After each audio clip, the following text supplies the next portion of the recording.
যে আব্দুল্লাহ বিন আব্বাস রাদিয়াল্লাহু তাআলা আনহু তার কৃতদাস বা আজাদকৃত গোলাম ইকরামাহ, যিনি পরবর্তীতে অনেক বড় মুফাসসির মুহাদ্দিসে পরিণত হয়েছিলেন, ইকরামাহ রাহিমাহুল্লাহ নিজেই তার নিজের বর্ণনা দিচ্ছেন, যেটা মুসনাদ আদ-দারিমিতে 572 নম্বর হাদিসে এসেছে।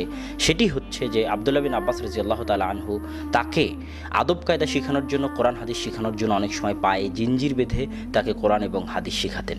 এগুলো সবই প্রমাণ বহন করে যে আদব কায়দা শেখানোর জন্য আপনি আপনার সন্তানকে বা শিক্ষক তার ছাত্রকে প্রহার করতে পারে, কিন্তু সেটির বিধিমালা কি হবে, সেটির শর্ত কি হবে, এই বিষয়ে আমরা একটি স্পষ্ট হাদিস পেতে পারি। সহিহ বুখারীর 6456 নম্বর হাদিসে রাসূল সাল্লাল্লাহু আলাইহি ওয়াসাল্লাম বলেছেন, লা ইউজলাদু আহাদুন ফাওকা আশারাতি আসওয়াত, কেউ কাউকে প্রহার করবে না ভীতি প্রদর্শনমূলক 10 লাঠি 10 বেত্রাঘাতের বেশি, ইল্লা ফি হাদ্দিন মিন হুদুদিল্লাহ, তবে আল্লাহর কোনো হাদ যেটা নির্ধারিত আছে সেটা ব্যতীত। যেমন মদ পান করলে 40 লাঠি, অপবাদ দিলে 80 লাঠি, জেনায় লিপ্ত হলে অবিবাহিত অবস্থায় 100 লাঠি। এই যে আল্লাহ সুবহানাহু ওয়া তাআলার হাদ আছে, হাদগুলোর বাইরে যদি কোনো অপরাধ কেউ করে তাহলে সেই অপরাধের প্রহার বা বেত্রাঘাত কখনোই 10 লাঠির বেশি হবে না। সহিহ বুখারীর হাদিসে রাসূল সাল্লাল্লাহু আলাইহি ওয়াসাল্লাম স্পষ্ট বলেছেন।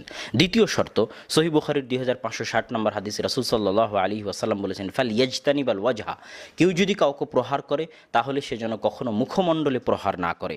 একই কথা ফাল ইয়াত্তাকিল ওয়াজহা দিয়ে সুনানে আবু দাউদে 4493 নম্বর হাদিসে রাসূল সাল্লাল্লাহু আলাইহি ওয়াসাল্লাম বলেছেন, কেউ যদি কাউকে প্রহার করতে চায়, এমনকি নিজের পশুকে যদি প্রহার করতে চায়, নিজের কৃতদাসকে যদি প্রহার করতে চায়, নিজের স্ত্রী বা সন্তানকে যদি প্রহার করতে চায়, তাহলে সে যেন মুখমণ্ডলে প্রহার না করে।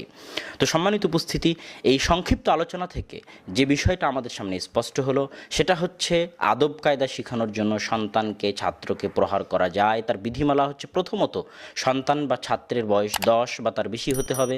10 বছরের পূর্বে তাকে প্রহার করা যাবে না, বরং ভালোবাসা দিয়ে, আবেগ দিয়ে, উপদেশ দিয়েই তাকে শিখাতে থাকতে হবে।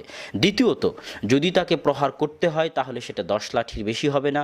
যদিও হানাফি, মালিকি এবং হাম্বলি মাযহাবে প্রথমত 3 লাঠির কথা বলা আছে, তারপরে 10 লাঠির কথা বলা আছে, কিন্তু 10 লাঠি অতিক্রম করা যাবে না যতক্ষণ না সে এমন অপরাধ করছে যেই অপরাধের জন্য তার উপর হাদ প্রয়োগ করা লাজিম হয়, যেটা আমরা বক্তব্যের মধ্যে বলেছি।